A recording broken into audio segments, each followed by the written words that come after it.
Good morning. Today's topic is formalism. So, these are the key concepts and soon we will be talking about the key names also in this area. Prog Linguistic Circle and the role the critics from this organization played in developing the concept or the theory of formalism. Literariness, defamiliarization, and an associated term is estrangement, an intentional and affective fallacy.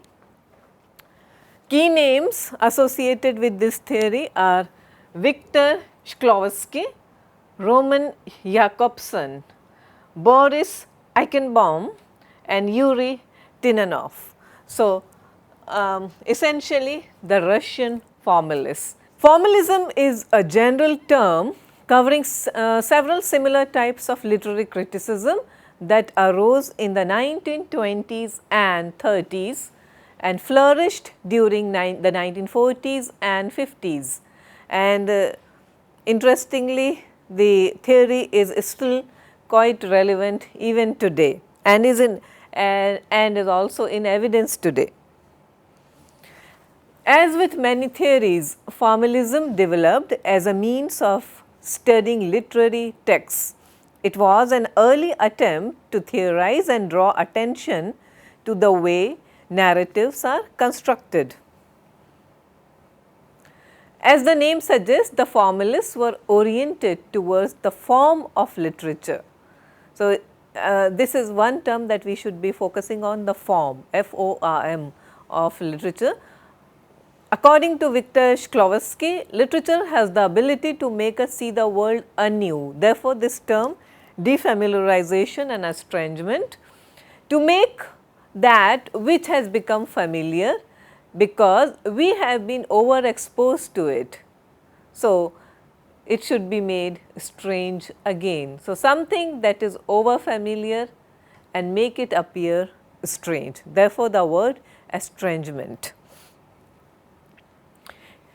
As we have been talking about it, it was initiated by a group of Russian critics who wanted to develop a formal way to produce an objective method of analyzing and interpreting literature. Formalists seek to be objective in their analysis, focusing on the work itself and eschewing or jettisoning external considerations. We are going to look at it, like what are these external considerations or extrinsic considerations in more detail when we will go on to do new criticism.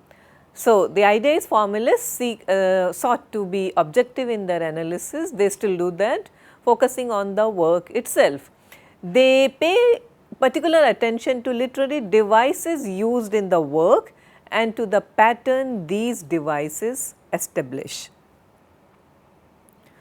Formalism developed largely in reaction to the practice of interpreting literary texts by relating them to external issues such as the historical circumstances and politics of the era in which the work was written, its philosophical or theological environment or milieu, or the experience and frame of mind of its author.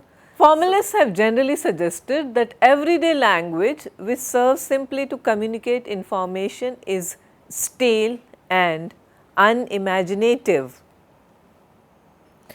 From the beginning, the formalists are focused on what Roman Jakobson considers the literariness of language or of literature, something that makes a literary text different from a newspaper report. You see what you read in India Today or the Economic Times or any other newspaper, it is a report, it's journalism, literature should be different. So, therefore, the literariness of a text is more important. In other words, although they always worked with individual texts, what they are interested in is what all literary texts have in common, and they were interested in other words in a common literary denominator. The formalists saw the study of literature as a science and concentrated like true scientists on general rules, while the new criticism that we are going to soon discuss or later discuss focused on the individual meaning of individual texts. Formalism tried to discover general laws. So, formalists argue that literariness has the capacity to overturn common and expected pattern, let us say of grammar, of a plot, of a storyline, and thereby revisiting language or renovative language. So, the idea, the concept is that the theorists should have the capacity to renegotiate the expected patterns through vocabulary, through grammar, through plot. So, such novel uses of language supposedly enable readers to experience not only language, but also the world in an entirely new way. A number of schools of literary criticism have adopted a formalist orientation or at least make use of formalist concepts. The new criticism, which was an American approach to literature that reached its height in the 40s and 50s, is a famous type of formalism that we are going to discuss later. Now, Russian formalism was the first major formalist movement after the Stalinist regime suppressed it in the early 1930s. The Prague linguistic circle adopted its analytical method. So, Russian formalism, and it gave or paved the way for the Prague linguistic circle.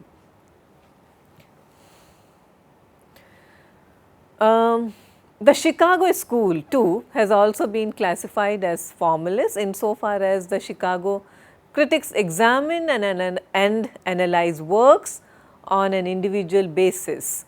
Their interest in historical material, on the other hand, was clearly not formalist. Now, Russian formalism refers primarily to the work of the Society for the Study of Poetic Language, founded in 1916 in St. Petersburg. Key theorists, as we have already seen, are Viktor Shklovsky, Boris Eichenbaum, Yuri Tynanov, and secondarily to the Moscow Linguistic Circle, founded in 1914 by Roman Jakobson.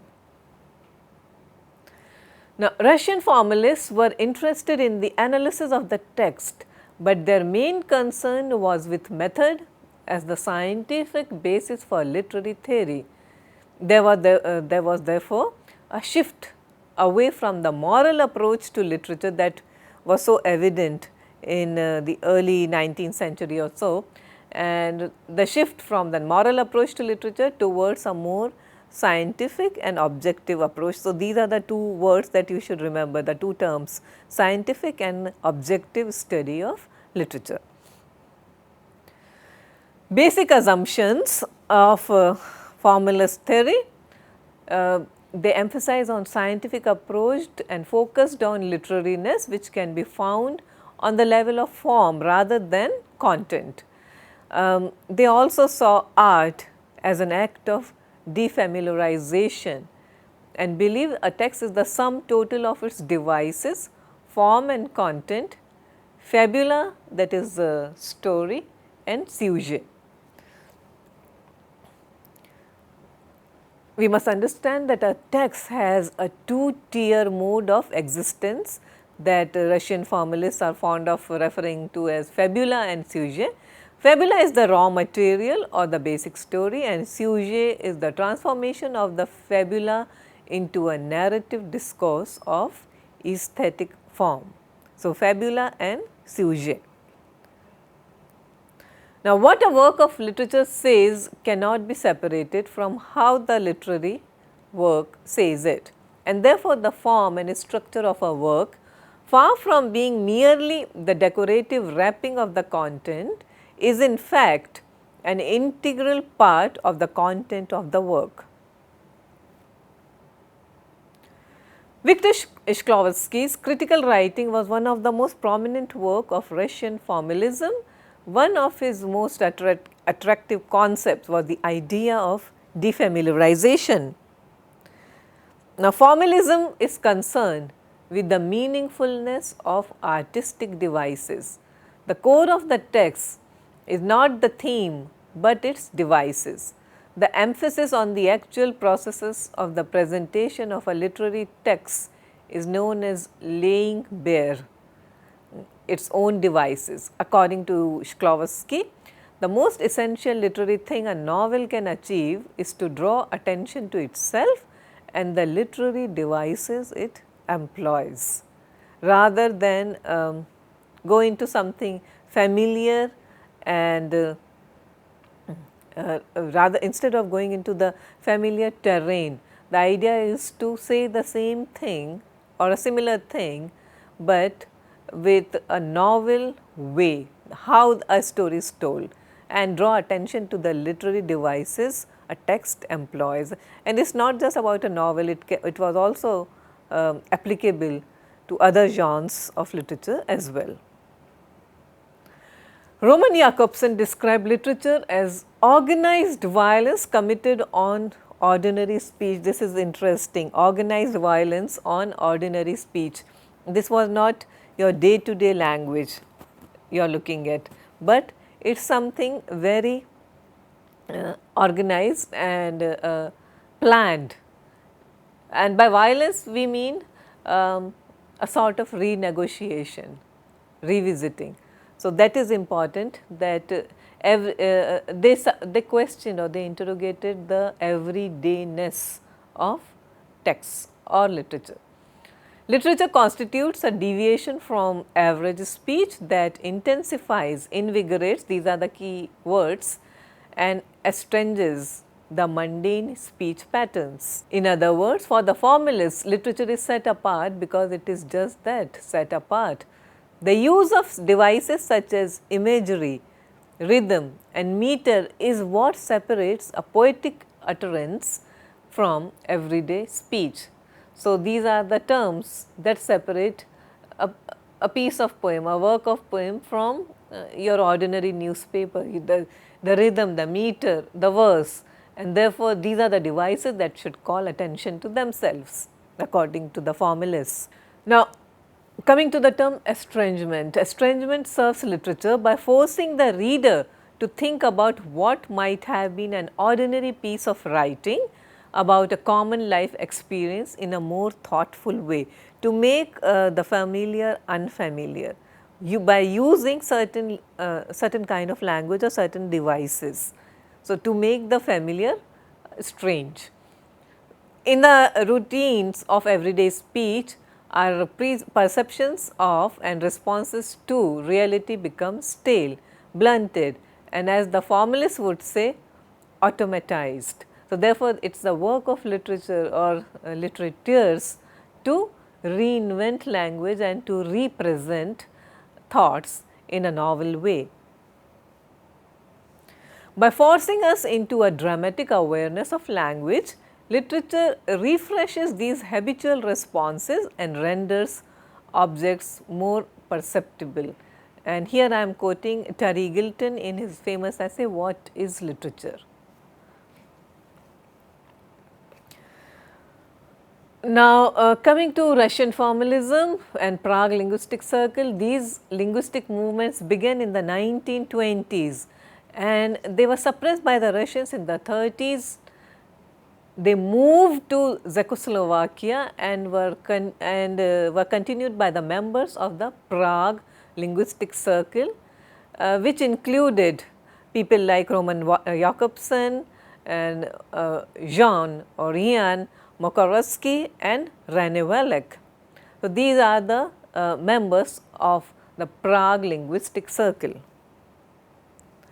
The Prague linguistic circle viewed literature as a special class of language and rested on the assumption that there is a fundamental opposition between literary or poetical language and ordinary language. That is what we have been talking about all along that there is an inherent difference between literary language and common everyday language.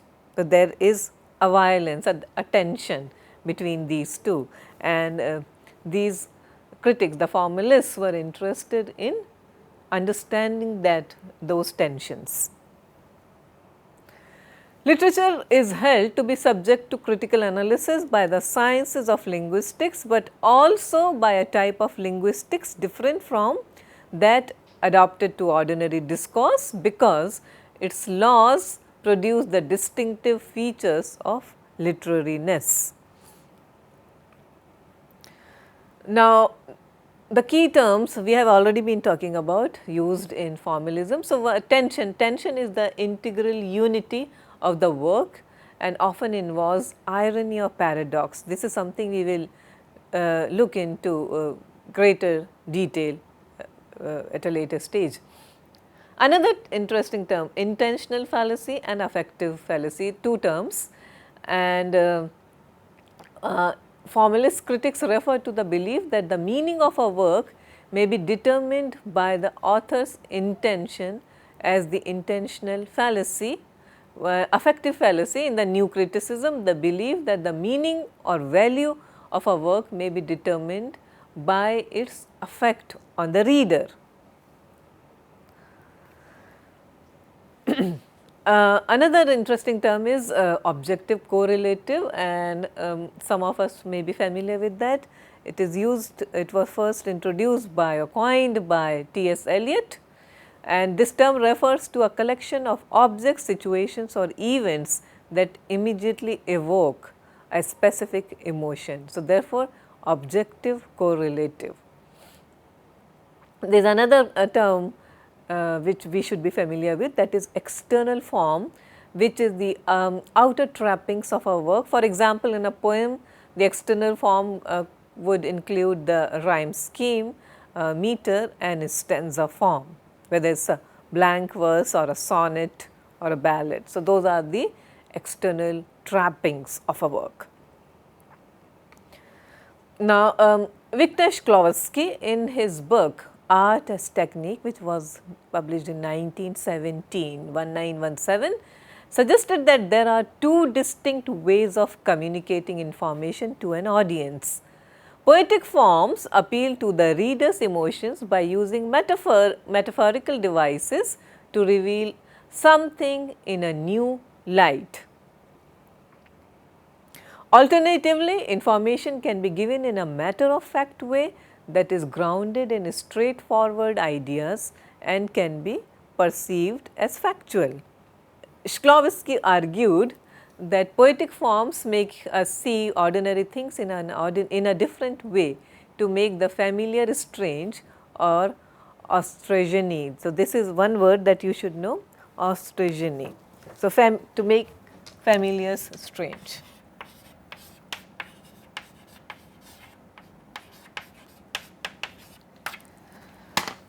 The way to make familiar strange was to make ideas and objects appear unusual or new to the reader, and Shklovsky referred to this as the process of defamiliarization. The idea of defamiliarization works well in the case of poetry, especially in the difficult and experimental modernist poetry.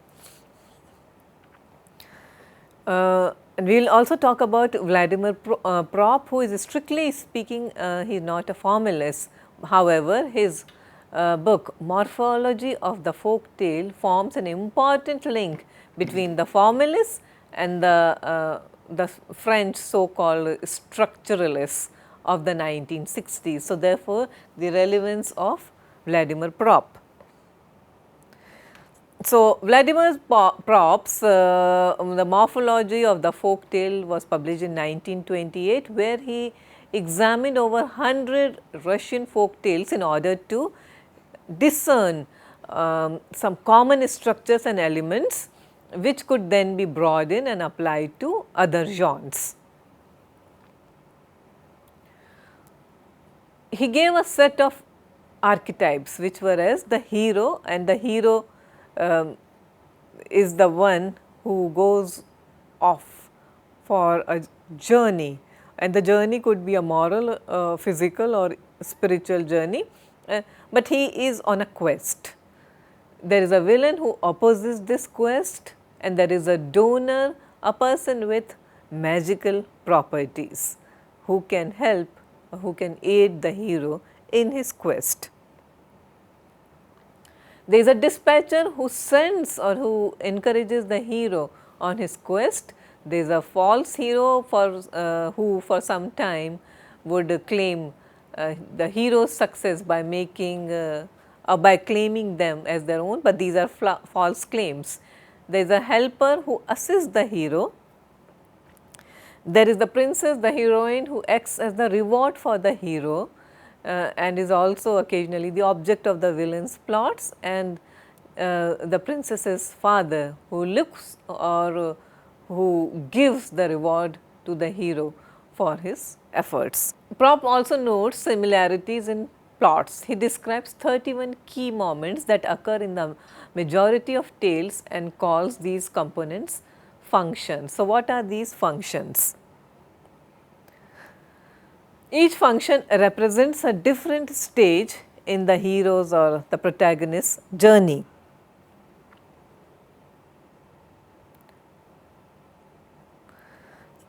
So, in spite of all these, there are certain limitations in Propp's work. Although it is a very significant work, it does not provide a complete understanding of narrative, but instead shows that there are underlying structures or patterns in narratives. So, one example of formalism, so a formalist approach to the short story by Rodolfo Anaya, A-N-A-Y-A, and the title of the story is Silence of the Llano. Words are positively contrasted to silence, as is winter to spring and growth to death. So, the key terms here are words, spring and growth. So, these words, the primary symbols, words, spring and growth, they are the primary symbols which are positively contrasted to death, winter and silence, and they are all combined in the end as the story comes to a closure. So, this formalistic approach does not allow us to account for most readers natural responses to disgust, to the incestuous relationship, or to examine how that affects the ability of the author to communicate his story. So, this is a limitation, a shortfall. Now, the mechanism of defamiliarization cannot say anything about the nature of devices that are employed. All it tells us is that change is inevitable, and it does not tell us which new course that change will take. So, these are the key concepts in formalistic approach. As we have been talking about, the concepts are ostrogeny, defamiliarization and estrangement. Intentional and affective fallacy is something that we will look at in detail later, and then how Prague linguistic circle came to develop the idea of formalism. Key names associated: Viktor Shklovsky, Roman Jakobson, Boris Eichenbaum and Yuri Tynanov. Apart from or in addition to these names, you can also look at Vladimir Propp's The Morphology of the Folktale, although we believe that it is not strictly a part of formalism. While talking about estrangement and ostrogeny, we should also remember another concept by another writer, not exactly a formalist, but still the ideas come through, and the idea of alienation.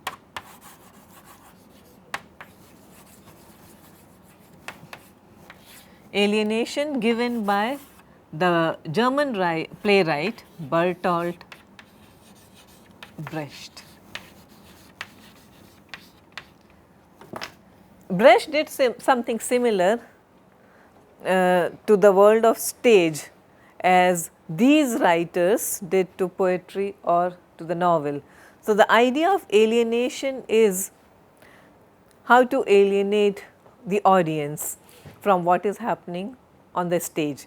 So, earlier the Greek theatre, they believed in giving us the concept of catharsis, to make the audience one with the happenings on the stage, to make the audience emotionally relate or get them involved emotionally to what is happening on the stage. So, they would get involved with the lives and with the plot happening in the story.